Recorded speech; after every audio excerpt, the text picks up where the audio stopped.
9 ஆண்டுகளுக்கு பிறகு இஸ்ரேல் சென்றார் பிரதமர் மோடி. டெல் அவீவ் விமான நிலையத்திற்கு நேரில் சென்று மோடியை ஆரத் தழுவி வரவேற்றார் பெஞ்சமின் நெதன்யாகு.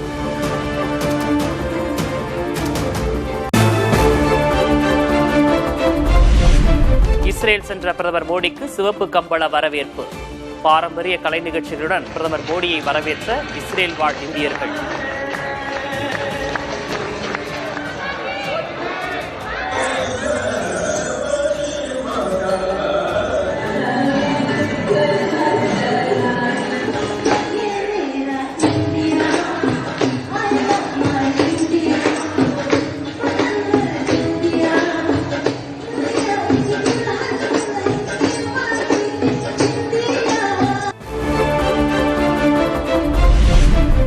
இஸ்ரேல் சென்ற நிலையில் பெஞ்சமின் நெதன்யாகுவுடன் ஆலோசனையில் ஈடுபட்டார் பிரதமர் மோடி.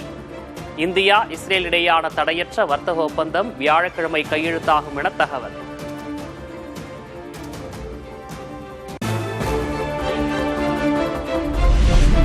இஸ்ரேல் நாடாளுமன்றம் சென்ற பிரதமர் மோடியை கரவொலி எழுப்பி வரவேற்ற உறுப்பினர்கள். பயங்கரவாதத்தை எந்த வடிவத்திலும் அனுமதிக்க முடியாது என பிரதமர் மோடி பேச்சு.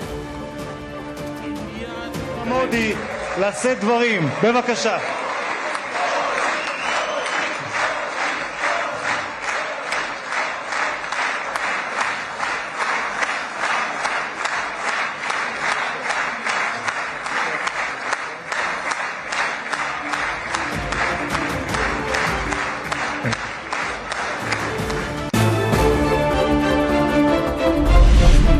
காசா இனப்படுகொலை குறித்து இஸ்ரேல் நாடாளுமன்றத்தில் பிரதமர் பேசுவார் என பிரியங்கா காந்தி நம்பிக்கை. இஸ்ரேல் மீது நடத்தப்பட்ட தாக்குதலை பிரியங்கா மறுத்தது ஏன் என பாஜக கேள்வி.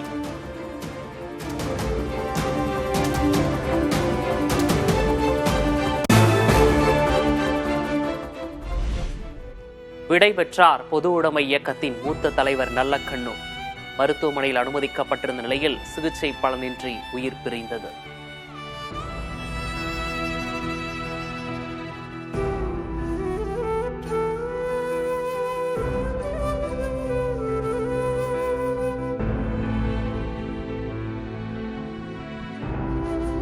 தோழர் நல்லக்கண்ணுவின் உடல் மருத்துவ மாணவர்களின் ஆய்வுக்காக தானம். நல்லக்கண்ணுவின் விருப்பத்தின்படி அவரது உடல் அரசு மருத்துவக் கல்லூரிக்கு வழங்கப்படுகிறது.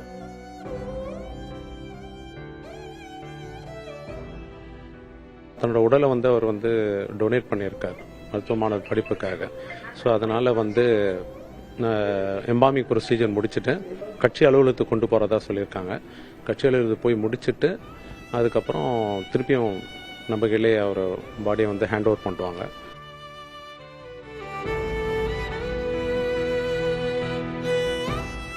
சென்னையில் இந்திய கம்யூனிஸ்ட் மாநில அலுவலகத்திற்கு கொண்டு வரப்பட்ட நல்லக்கண்ணுவின் உடல் நாளை பிற்பகல் வரை பொதுமக்கள் அஞ்சலி செலுத்தலாம்.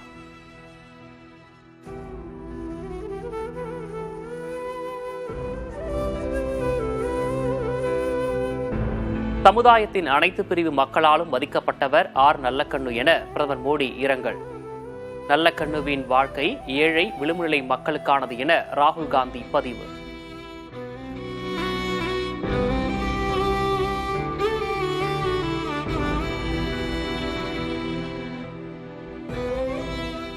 பொது சேவைக்காக தனது வாழ்க்கையை அர்ப்பணித்தவர் நல்லக்கண்ணு என தமிழக ஆளுநர் ஆர் என் ரவி இரங்கல்.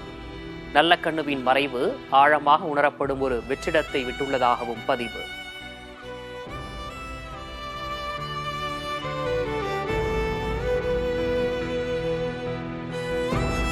தோழர் நல்லக்கண்ணுவின் உடலுக்கு முழு அரசு மரியாதை. தகைசால் தமிழரை இனிய தோழரை செவ்வணக்கம் செலுத்தி வழி அனுப்பி வைப்போம் என முதல்வர் மு.க. ஸ்டாலின் பதிவு.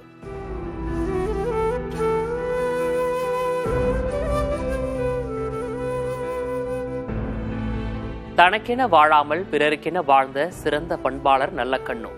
அதிமுக பொதுச் செயலர் எடப்பாடி கே. பழனிசாமி இரங்கல்.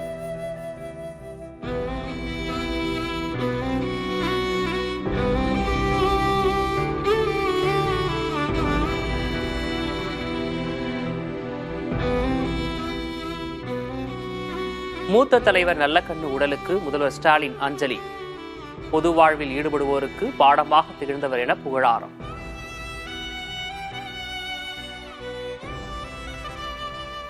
பொது வாழ்க்கையில் ஈடுபடக்கூடியவர்கள், அரசியல்வாதியாக இருக்கக்கூடியவர்கள், அவர்களுக்கெல்லாம் ஒரு பாடமாக விளங்கியவர் நம்முடைய நல்லக்கண் அவர்கள். பொது வாழ்வில் ஈடுபடக்கூடிய அனைவருக்குமே இது ஒரு வருத்தப்படக்கூடிய ஒரு செய்தி. அவர் இழந்து வாடக்கூடிய அவருடைய குடும்பத்தாருக்கு, இந்திய கம்யூனிஸ்ட் கட்சி தோழர்களுக்கு என்னுடைய ஆழ்ந்த இரங்கலை திராவிட முன்னேற்ற கழகத்தின் சார்பில் நான் தெரிவித்துக் கொள்கிறேன்.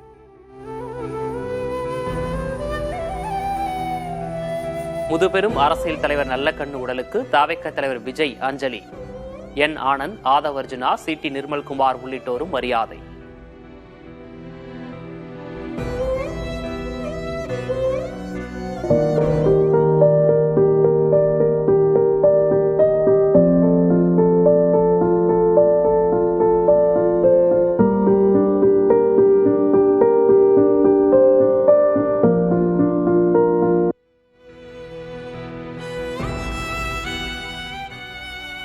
நல்லக்கண்ணு உடலுக்கு அரசியல் கட்சியினர், திரையுலகினர் திரளானோர் அஞ்சலி. இடதுசாரி இயக்கத்தினர், பொதுமக்களும் நீண்ட வரிசையில் காத்திருந்து மரியாதை.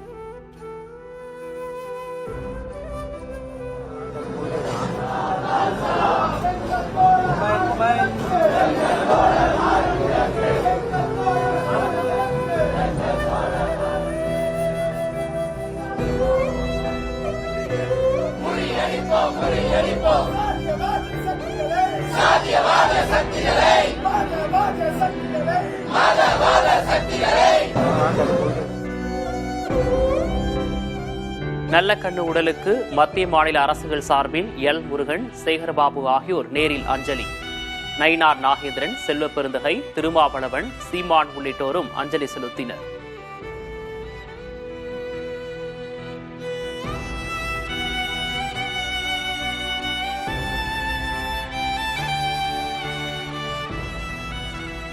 நேர்மை, தூய்மை, எளிமை, அரசியல் நாகரிகத்துக்கு கலங்கரை விளக்கமாக திகழ்ந்தவர் நல்லக்கண்ணு என கமல்ஹாசன் புகழஞ்சலி. மாறாத கொள்கை பிடிப்புடன் வாழ்ந்தவர் என ரஜினிகாந்த் இரங்கல்.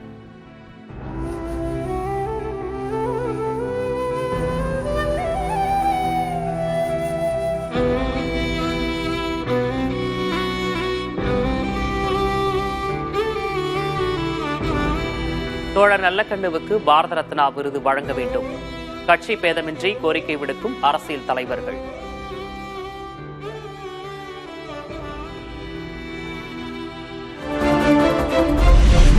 மகளிருக்கு வழங்கப்பட்ட 5000 ரூபாய் திட்டம் சூப்பர் ஹிட் ஆகிவிட்டதாக முதல்வர் மு.க. ஸ்டாலின் பேட்டி. அதிமுக என்ற மூழ்கும் கப்பலுடன் பாஜக கூட்டணி வைத்துள்ளதாகவும் விமர்சனம். 5000 ரூபாய் மகளிர் உரிமை தொகை சிறப்பு தொகுப்பு மக்கள் கிட்ட சூப்பர் ஹிட், இட்டோ இட்டு. பாஜக டப்பா இன்ஜினை நம்பி அதிமுக இருக்கு. அதிமுக என்ற மூழ்கிற கப்பலை நம்பி பாஜக இருக்கு.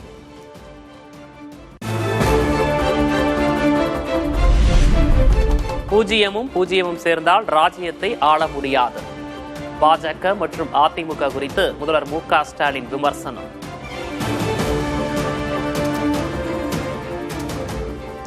பாஜக டப்பா இன்ஜினை நம்பி அதிமுக இருக்கு. அதிமுக என்ற மூழ்கிற கப்பலை நம்பி பாஜக இருக்கு. பூஜ்ஜியமும் சேர்ந்தா பூஜ்ஜியம் தான், ராஜ்யம் கிடைக்காது.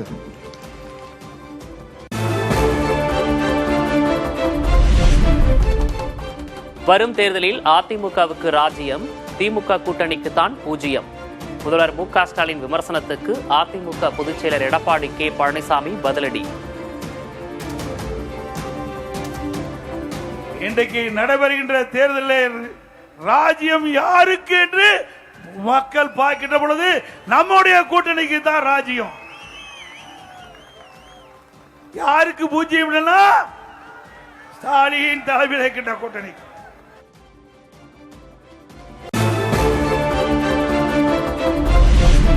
திமுக காங்கிரஸ் இடையே பிரச்சனை ஏற்பட்டுவிட்டதாக எடப்பாடி பழனிசாமி விமர்சனம்.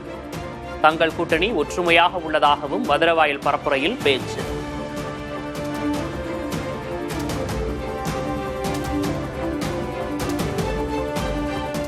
காங்கிரஸ் திமுக கருத்து வேறுபாடு, கூட்டணியில் விரசல் ஏற்படுகின்ற சூழ்நிலை ஏற்பட்டு விட்டது.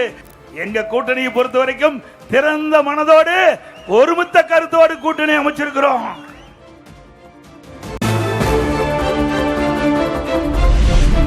தவேகவுடனும் காங்கிரஸ் கூட்டணி பேச்சுவார்த்தை நடத்துவதாக தமிழ்நாடு காங்கிரஸ் பொறுப்பாளர் கிறிஸ் ஜோடங்கர் மறைமுக ஒப்புதல். அரசியலில் எல்லோருடனும் பேசத்தான் வேண்டும் என த நியூ இந்தியன் எக்ஸ்பிரஸுக்கு பேட்டி.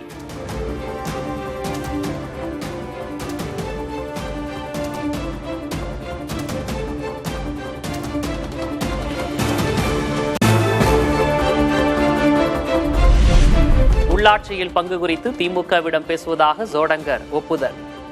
எந்த கட்சி அதிகாரத்துக்கு ஆசைப்படாது என்றும் கேள்வி.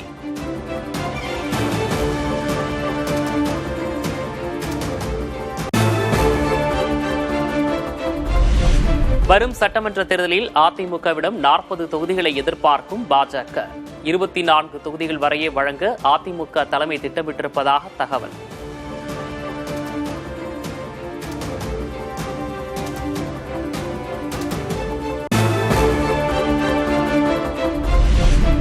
நாளை சென்னை வருவதாக இருந்த பாஜகவின் தமிழக தேர்தல் பொறுப்பாளர் பியூஷ் கோயல் பயணம் 28ஆம் தேதிக்கு ஒத்திவைப்பு. அதிமுக பாஜக இடையான தொகுதி பங்கீடு பேச்சுவார்த்தை மேலும் தாமதம்.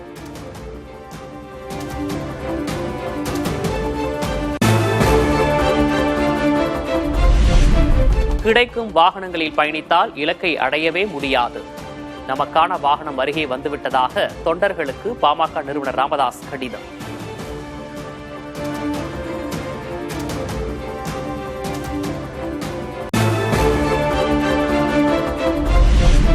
பாமகவின் பெயர், கொடி, சின்னத்தை பயன்படுத்த தடை கோரி வழக்கு தொடுத்தார் ராமதாஸ். மனு மீது மார்ச் 9ஆம் தேதிக்குள் பதிலளிக்க சென்னை உரிமையியல் நீதிமன்றம் உத்தரவு.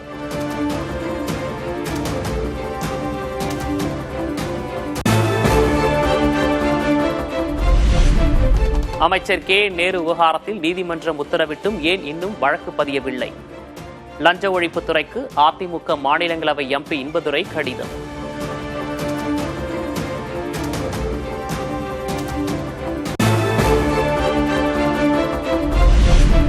காமராஜர் பல்கலைக்கழக ஊழல் புகார் தொடர்பாக சிபிஐ விசாரிக்க உயர்நீதிமன்ற மதுரை கிளை ஆணை.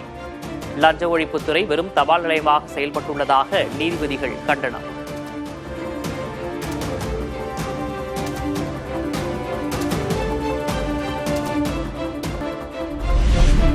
அரசியல் கட்சிகள் இலவசம் குறித்த தேர்தல் வாக்குறுதிகளை அறிவிப்பதற்கு தடை கோரிய வழக்கு. மனுவை அவசரமாக விசாரிக்க உச்சநீதிமன்றம் மறுப்பு.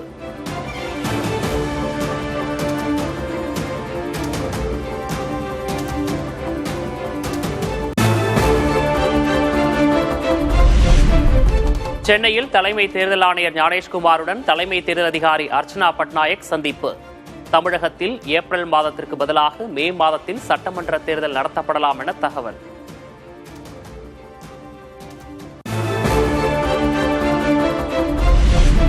புதுச்சேரி சட்டமன்ற தேர்தல் பணிகள் தொடர்பாக தலைமை தேர்தல் ஆணையர் ஞானேஷ்குமார் ஆலோசனை. அங்கீகரிக்கப்பட்ட அரசியல் கட்சிகள் பிரதிநிதிகளை சந்தித்து கருத்து கேட்பு.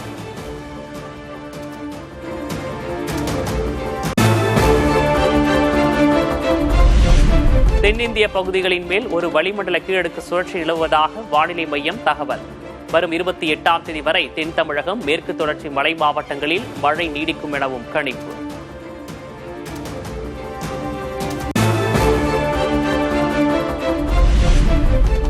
நெல்லை, தூத்துக்குடி, கன்னியாகுமரி மாவட்டங்களில் கனமழை.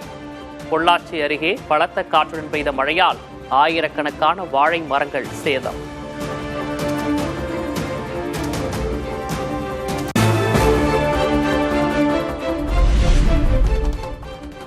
தமிழகத்தில் ஈரோடு, சேலம், கரூர் மாவட்டங்களில் அதிகபட்ச வெப்பநிலை பதிவு. வரும் நாட்களில் குறைந்தபட்ச வெப்பநிலை 2 முதல் 3 டிகிரி செல்சியஸ் வரை உயரும் என கணிப்பு.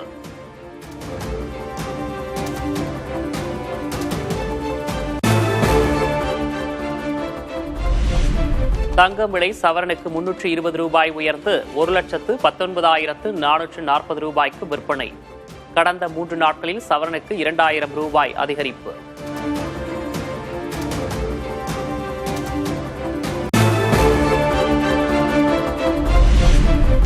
வெள்ளி விலை கிராமுக்கு 5 ரூபாய் அதிகரித்து 295 ரூபாய்க்கு விற்பனை.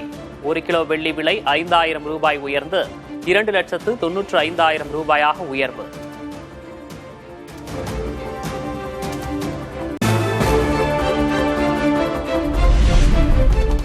கேரளத்தில் மாணவர்கள் போராட்டத்தின் போது ஏற்பட்ட தள்ளுமுள்ளுவில் அமைச்சர் வீணா ஜார்ஜ் காயம்.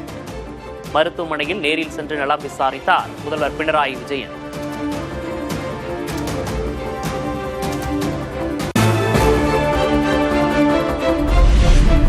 மும்பையில் உள்ள தொழிலதிபர் அனில் அம்பானியின் 3,000 கோடி ரூபாய் மதிப்பிலான சொகுசு குடியிருப்பு பறிமுதல்.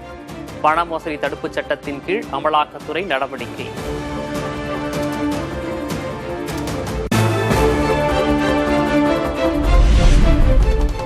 இந்தியா தொடுத்த போரில் தான் தலையிட்டு நிறுத்தியிருக்காவிட்டால் பாகிஸ்தான் பிரதமர் ஷெபாஸ் ஷெரீப் இறந்திருப்பார்.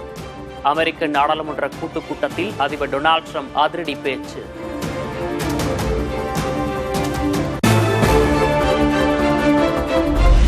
அமெரிக்க நாடாளுமன்ற கூட்டுக் கூட்டத்தில் இடம்பெற்ற டொனால்டு ட்ரம்ப் உரைக்கு வலுக்கும் எதிர்ப்பு. தவளைகளைப் போல் வேடமிட்டவர்கள் வெள்ளை மாளிகை முன்பு முழக்கங்களை எழுப்பி கண்டனம்.